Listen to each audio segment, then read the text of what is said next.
Adolescente de 16 años que está moviendo al mundo. Esto dijo ayer en Naciones Unidas, un mensaje a nivel internacional que pues está calando mucho. Gracias a Hugo Moreno por dárnoslos esta mañana. Bueno, vamos a abordar el tema con Enrique Provencio del UNAM, pero es parte de lo que dijo ayer Greta Thunberg en Naciones Unidas. Adelante. What's your message to world leaders today?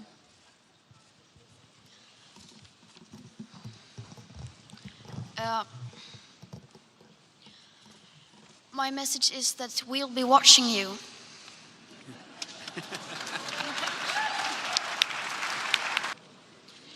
This is all wrong. I shouldn't be up here. I should be back in school on the other side of the ocean. Yet you all come to us young people for hope. How dare you? You have stolen my dreams and my childhood with your empty words, and yet I'm one of the lucky ones. People are suffering, people are dying, entire ecosystems are collapsing. We are in the beginning of a mass extinction, and all you can talk about is money and fairy tales of eternal economic growth. How dare you? For more than 30 years, the science has been crystal clear. How dare you continue to look away and come here saying that you're doing enough when the politics and solutions needed are still nowhere in sight? You say you hear us and that you understand the urgency. But no matter how sad and angry I am, I do not want to believe that. Because if you really understood the situation and still kept on failing to act, then you would be evil, and that I refuse to believe. You are failing us, but the young people are starting to understand your betrayal. The eyes of all future generations are upon you. And if you choose to fail us, I say we will never forgive you.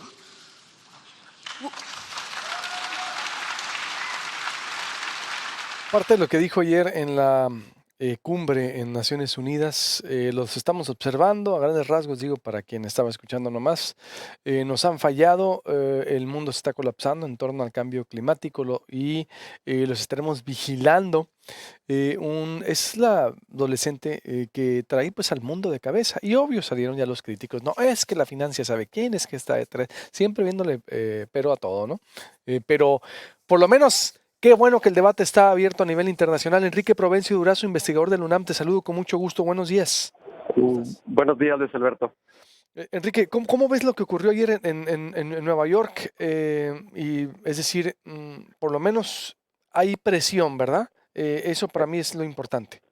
Efectivamente, Luis Alberto, y lo que acabas de comentar sobre el papel que está jugando Greta Thunberg, la adolescente que ayer hizo esa intervención tan estremecedora en la sede de Naciones Unidas, es uno de los ángulos más importantes de esta cumbre, la emergencia de una movilización juvenil en el mundo entero y que está visibilizada en el papel de esta chica sueca, pero que va mucho más allá. Entre el viernes pasado que se movilizaron más de 4 millones, según el dato que da Naciones Unidas, de muchas ciudades del mundo, y la movilización que viene para el viernes próximo, pues estará dando la manifestación o el conjunto de manifestaciones más intensas que se había visto en el tema de cambio climático desde hace mucho. Y ese es uno de los ángulos más importantes, ¿no? El llamado, una movilización y el sentido de urgencia que le introdujo esta cumbre y esta novedad, la presencia de los jóvenes, ¿no? Pero hay otros temas que son relevantes alrededor de la cumbre también, ¿no? Mira, son varios. El primero de ellos es que la cumbre a la que convocó Antonio Guterres, el secretario general de Naciones Unidas, le da un giro a la situación, porque lo que estaba ocurriendo es que las negociaciones climáticas en el mundo estaban y están atoradas. después de la cumbre de París en 2015, lo que ocurrió fue una desbandada, no solamente provocada por Estados Unidos o por el papel que otros gobiernos adoptaron, sino porque entonces los que se habían comprometido con metas bien concretas para 2030 empezaron a titubear. Y lo que tenemos encima es una crisis multilateral en las negociaciones de cambio climático. Entonces la iniciativa del secretario general de las Naciones Unidas rompió esta dinámica y sobre todo le da una esperanza al multilateralismo y a este bloqueo que tienen las negociaciones climáticas. Entonces ese es un aspecto muy importante, que Naciones Unidas retome el liderazgo, retome la iniciativa frente sobre todo a lo que hizo Trump desde 2017, que amenazó con salirse del acuerdo. No se han salido, porque en realidad no pueden, ¿no? Y además ahora es probable que en 2020 se titubeen, ¿no? Pero pues China está también en una situación en la que ya no está tan decidida, aunque está haciendo muchas cosas. Y por otro lado Europa, que es, digamos, el grupo de países con más decisión en la materia, pues también está sumido en una situación muy complicada por el Brexit y otras situaciones, ¿no? Entonces, creo que ese ángulo es muy importante, que Naciones Unidas retome el liderazgo, ¿no? Eso es una cosa muy importante. Segunda cosa muy, muy importante, es que junto con la emergencia de tantos jóvenes encabezados por Greta Thunberg, hay en esta cumbre un rol fundamental de la ciencia, de los científicos, de la información. Yo lo pondría en estos términos. En esta cumbre se contrapuso la ciencia a la posverdad, porque pues parte del problema es que recobraron bríos los que decían que el cambio climático no existe, o que no se debe combatir así, o que las negociaciones multilaterales no sirven, o que hay que invertir en otras cosas, etcétera. Por cierto, muchas de esas posiciones tienen un eco en México, ¿eh? Ujú. Y en esta ocasión lo que se está reafirmando es que hay conocimiento, hay información, que cada vez hay más evidencias, pero literalmente cada semana sale un nuevo informe científico específico, general. Y creo que eso es crucial, poner por delante la evidencia, poner por delante el conocimiento para adoptar compromisos clave. Y de hecho, Greta Thunberg y los muchachos en general y muchachas que se movilizaron por todo el mundo están usando la información del panel intergubernamental de cambio climático, a la que pues últimamente se le había dado poca importancia, ¿no? Y ese ángulo me parece que es muy, muy, muy importante. Y hay uno más, que es el hecho de que más allá del cambio climático, lo que está moviéndose en el mundo ahorita es esa tendencia, lo que llaman el nuevo acuerdo verde, el New Green Deal, el nuevo pacto para una economía descarbonizada en el mundo. Y esa es la tirada.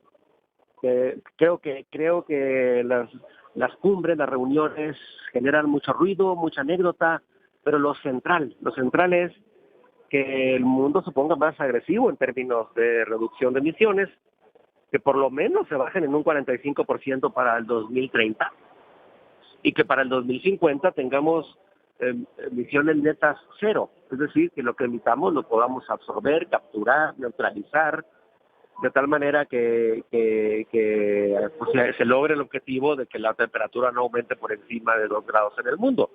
Y esa es una meta muy, pero muy ambiciosa, y para eso, pues en realidad hay que ir más allá del cambio climático, y eso es lo que está en juego ahorita, y por eso es tan importante la cumbre a la que convocó la ONU para este lunes, ¿no? Ayer. ¿Y a nosotros qué nos corresponde hacer, por ejemplo, Enrique? Mira, para comenzar, algo muy importante. México en esta cumbre ha estado, perdón por la expresión, pero ha estado nadando de muertito. Eh, México tiene una meta de reducción de 22% de sus emisiones para el 2030. Eso es lo que se acordó en París. Pero lo que Antonio Guterres nos va diciendo es que eso no es suficiente, que hay que ser más agresivos. Y de hecho, por ejemplo, Europa ya reforzó su meta de reducción de emisiones para 2030. California, en Estados Unidos y otros estados ya van mucho más allá, pero aquí no estamos diciendo nada. Y sobre todo, lo que está ocurriendo en México es que ni siquiera vamos en ruta de lograr la reducción del 22%, respecto a la línea base. O sea, muchos países ya están reduciendo 35, 40% respecto a 2010, Europa incluso respecto a 1990.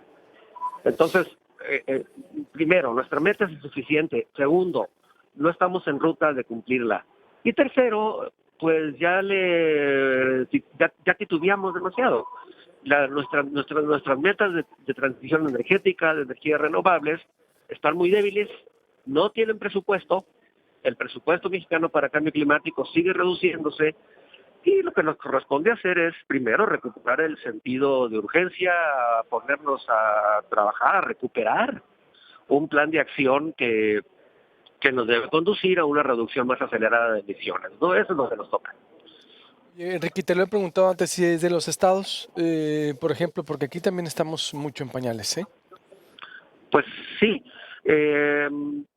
muchos estados de la República ya tienen sus planes de cambio climático, tienen sus leyes de cambio climático, pero los estados de México, las entidades federativas, nuestros estados están en la inercia de una política nacional que no tienen su radar y no tienen entre sus prioridades la reducción más acelerada, la mitigación más acelerada de emisiones de gases de efecto invernadero. Y ahí hay una novedad muy importante, por cierto, en esta cumbre de Naciones Unidas, que es que están más presentes las ciudades que los gobiernos. Lo de Naciones Unidas no fue una negociación, es decir, no estaba revisión en el Acuerdo de París, nada. De lo que se trataba ahí, de acuerdo a la convocatoria que hizo el secretario general, era que los países reforzaran sus metas, se comprometieran con acciones más agresivas, ¿no? Pero también las ciudades y muchas empresas ya adoptaron compromisos. Y ahí hay algo muy importante para México, que las ciudades le entren más fuerte a la reducción de emisiones, al control de la contaminación en el transporte urbano sobre todo, y a la búsqueda de soluciones que permitan mitigar mejor, controlar mejor las emisiones de los rellenos sanitarios para que baje el metano, controlar mejor el tan intenso crecimiento que está teniendo la motorización en las ciudades, que nos está perjudicando en la salud, no nada más así en términos más abstractos de cambio climático, ¿no? Entonces, pues, creo que se trató de una cumbre, de una reunión muy importante y ojalá veamos una reacción en México. Así lo estamos planteando en muchas organizaciones, grupos de interés y otras cosas, otros, ¿no?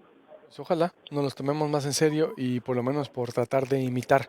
Estamos en contacto, doctor, como siempre, y te agradezco mucho tu Al tiempo. contrario, yo te agradezco a ti, Luis Alberto, y buenos días. Buenos días, Enrique, el doctor Enrique Provencio Durazo, o el doctor es de aquí, Sonora, ¿verdad? Me confirmó Jesús Moreno, es de acá de Sonora, de Granados, creo que está emparentado precisamente con Jesús Moreno, toda una eminencia en la materia. Corte y vuelvo, la otra Casa Blanca de Enrique Peña Nieto y la Gaviota en los Pinos, no reportada, que encontró proceso, bajó la corrupción, estaba histórico salto de confianza, la función pública reportó ayer en un comunicado, a ver qué dice Transparencia Mexicana con Edgardo Bojorquez.